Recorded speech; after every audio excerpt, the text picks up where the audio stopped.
Pakistan film industry जी माज़ी जी एक मक़बूल तरीन अदाकारा हीरोइन फिल्म स्टार शबनम 17 अगस्त 2023 ते पंहिंजे जनम ॾियारे जी 81 सालगिरह मल्हाए रही आहे। शबनम जंहिंजो असुल नालो झन्ना अब्बास आहे 17 अगस्त 1942 में ढाका बांग्लादेश में पैदा थी।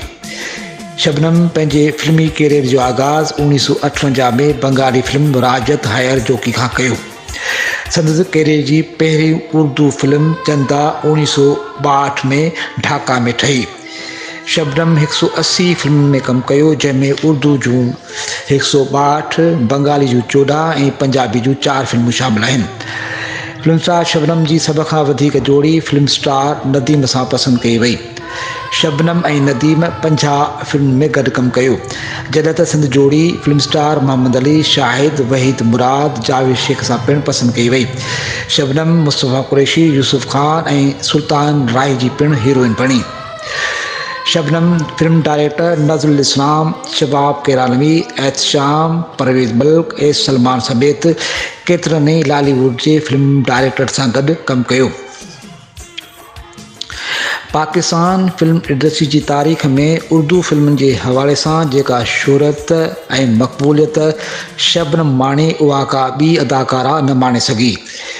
शबनम जे कैरियर ते खोड़ सारियूं कामयाब फिल्मूं रहियूं, जिन में आईना, गुमनाम, कामयाबी, दिल लगी, बंदिश, कभी अलविदा न कहना, तलाश, दर्शन, अंधलीब, मिलन, कालू, मालका, रानी बेटी राज करेगी ऐं ज़ीनत वग़ैरह शामिल आहिनि।